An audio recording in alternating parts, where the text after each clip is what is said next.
Absolute power usually ends in violence. A dictator is dragged from a palace. An emperor is poisoned by his own family. A conqueror is cut down by an enemy soldier. These endings make sense. They follow the machinery of power. But history does not always cooperate. Some rulers survived rebellions, assassination plots, battlefield charges, political conspiracies, and entire armies sent to destroy them. They controlled courts filled with servants. They surrounded themselves with guards. They punished mistakes with prison, torture, or death. Then a roof tile fell, a river current shifted, a piece of furniture collapsed, a body produced one badly timed hemorrhage, or a ruler swallowed poison because someone had labeled it medicine. These were not ordinary men living ordinary lives. They commanded states through fear, conquest, forced labor, and public punishment. Their governments treated human beings as replaceable material, yet when their own deaths arrived, there was often no heroic final battle. Only gravity, only water, only chemistry, only human stupidity. The first ruler tried to conquer death itself. Death accepted the invitation. Qin Huang, the emperor who swallowed immortality. In 221 BCE, Qin Huang became the first emperor of a politically unified China. He did not build that empire through persuasion. The Qin state defeated its rivals through disciplined armies, mass mobilization, harsh legal codes, and a government designed to make disobedience expensive. Weapons were confiscated. Noble families were relocated. Written systems were standardized. Roads linked the empire to the center, so did punishment. The emperor's government imposed forced labor on an enormous scale. Workers constructed roads, palaces, defensive walls, and the vast burial complex that would later become famous for its terracotta army. Qin Huang had achieved what generations of kings had failed to accomplish. He had unified the realm. That created a new problem. He might have to leave it. The emperor became increasingly obsessed with death. He consulted magicians, physicians, and court alchemists. Expeditions were reportedly sent in search of mythical islands where immortals were believed to live. They did not return with eternal life. Court specialists offered another solution: elixirs. Many ancient Chinese alchemical preparations used minerals that looked powerful because they behaved strangely. Cinnabar could produce mercury. Mercury was liquid but metallic. It moved like water and shone like silver. To an ancient court, it could appear almost supernatural. It was also poisonous. The exact medical cause of Qin Huang's death remains uncertain. Later traditions, however, connect his final decline with mercury-based substances consumed during his search for immortality. The irony requires no decoration. The most powerful man in China may have repeatedly swallowed poison because his physicians called it eternal life. In 210 BCE, the emperor became seriously ill while traveling through the eastern territories. His court was far from the capital. Then he died. The officials surrounding him did not immediately announce it. The empire had been organized around one man. His sudden death could trigger rebellion, succession disputes, or attacks from political enemies. The corpse, therefore, remained inside the imperial carriage while the procession continued. Summer heat began its work. The smell became difficult to conceal. According to the traditional account, officials placed carts of rotting fish near the emperor's vehicle to disguise the odor. The ruler who had ordered monumental works to preserve his name was transported home beside decomposing seafood. His death was hidden. His succession was manipulated. The Qin dynasty collapsed only a few years later. He had unified China for eternity. His own dynasty survived him by less than a generation, Béla I. The king crushed by his own throne. Hungary in the 11th century was not governed through peaceful constitutional procedure. Royal brothers competed. Heirs were displaced. Foreign armies intervened. Claims to the crown were strengthened by marriage, military force, and whichever noble factions remained alive long enough to support them. Béla I entered that system as both participant and survivor. He spent part of his life in exile. He fought abroad. He returned with military experience and political allies.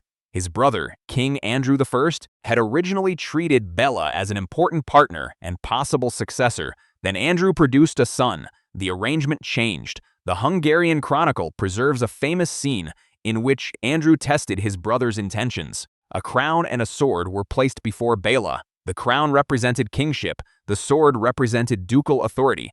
Béla was expected to choose. Choosing the crown could reveal ambition and justify his immediate death. Choosing the sword meant accepting a subordinate position. But torn of the trap, Béla selected the sword. He survived the room. He did not abandon the crown. Béla later returned with Polish military support, defeated Andrew, and became king in 1060. The conflict was brutal. Andrew was injured while fleeing and died soon afterward. Béla had outmaneuvered a royal court, survived exile, raised an army, defeated his brother, and taken Hungary.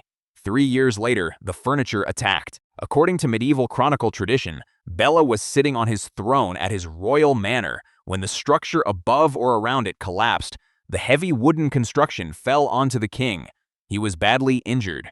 His attendants carried him away, but he died in September 1063 while enemy forces were entering the kingdom to restore Andrew's son. The details vary between retellings. Some describe the throne itself collapsing. Others describe the canopy or wooden structure above it giving way. The central image remains unchanged. A man who fought for years to sit on the throne was fatally crushed by it. There was no executioner, no heroic duel, no carefully arranged assassination. Only royal architecture failing at the worst possible moment. Béla's supporters had spent years making the throne secure. They should have inspected the carpentry. Frederick Barbarossa. The emperor defeated by a river, Frederick I, better known as Frederick Barbarossa, spent decades constructing an image of imperial strength. He became king of Germany in 1152 and Holy Roman Emperor in 1155.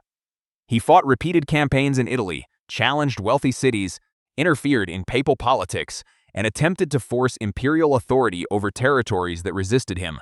His wars were not ceremonial. In 1162, after the city of Milan surrendered, Frederick ordered its defenses destroyed. Large sections of the city were demolished. Its population was dispersed. The emperor expected submission. Resistance continued. The Italian communes eventually formed the Lombard League and defeated him at the Battle of Legnano in 1176. Frederick adjusted, negotiated, and survived. He remained emperor. In 1187, Jerusalem fell to Saladin. European rulers began organizing the Third Crusade. Frederick responded with one of the largest armies involved in the campaign. By then, he was an older man, but his reputation remained formidable. His forces traveled overland through the Byzantine Empire and into Anatolia. They fought through hostile territory. They defeated Turkish forces near Iconium in May 1190. The hardest part appeared to be behind them. Then, on June 10, the army reached the Salif River in what is now southern Turkey. Accounts disagree about the exact action. Frederick may have attempted to swim across. He may have been bathing. He may have been crossing on horseback when the current overwhelmed him. The result was the same. The Holy Roman Emperor drowned.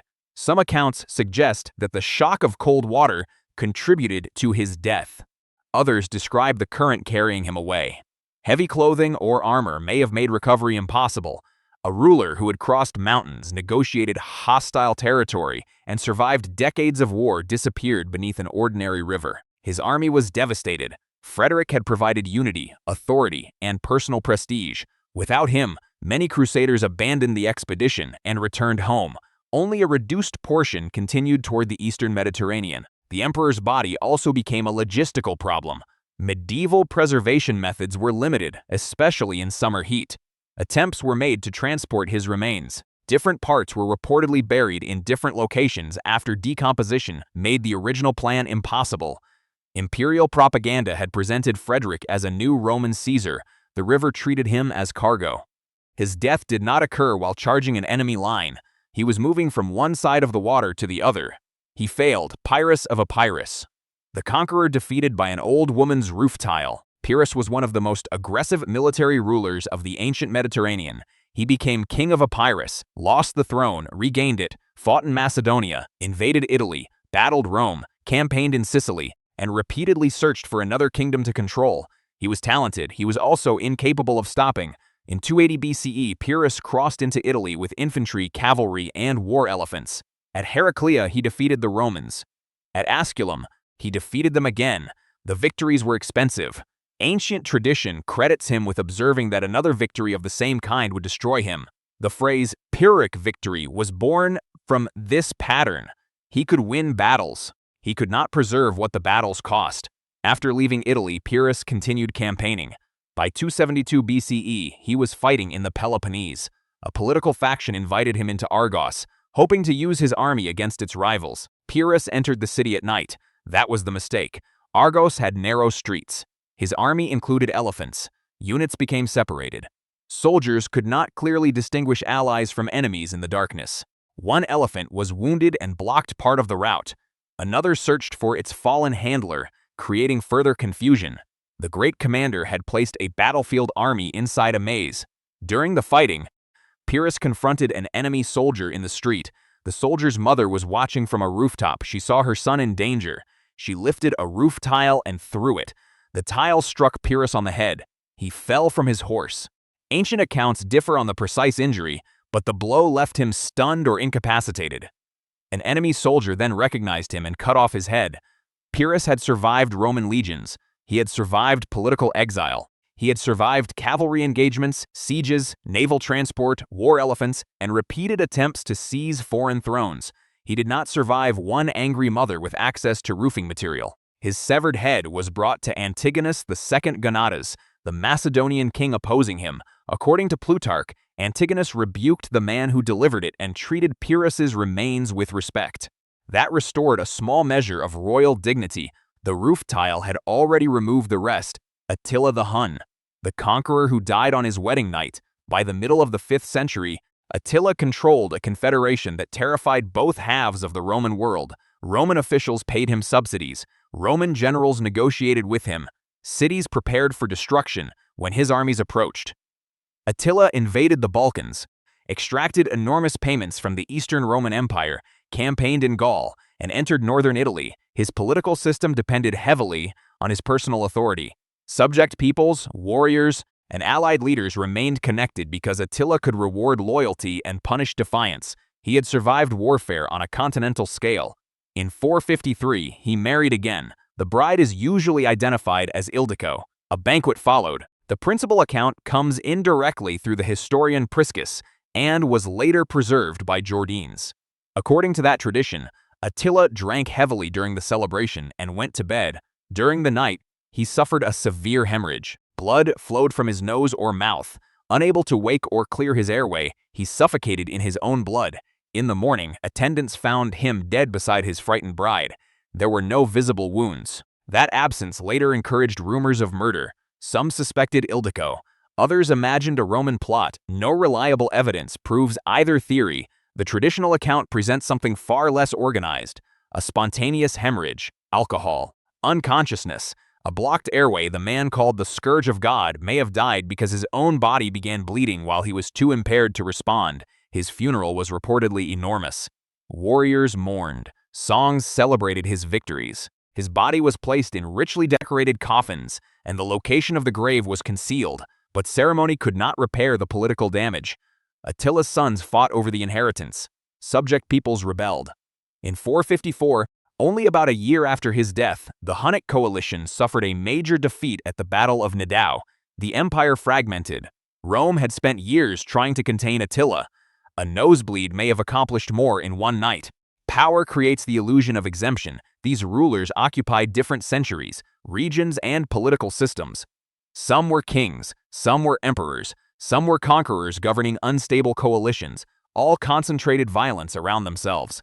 Their commands moved armies, their disputes destroyed cities, their fears became public policy. Thousands of people could be displaced, imprisoned, conscripted, or killed because one ruler desired security, territory, revenge, or immortality. Yet none of that authority changed the physical world. Mercury remained toxic even when swallowed by an emperor. Wood remained breakable beneath a king. Water did not recognize imperial rank. A roof tile did not care about military reputation. A damaged blood vessel did not negotiate. Their governments manufactured grandeur because grandeur made power appear permanent. Thrones were elevated. Bodies were wrapped in royal cloth. Titles expanded. Court rituals trained everyone nearby to behave as though the ruler stood above ordinary existence. The endings exposed the fraud. Davosat's power could control witnesses. It could not control gravity. It could punish doctors. It could not reverse poisoning.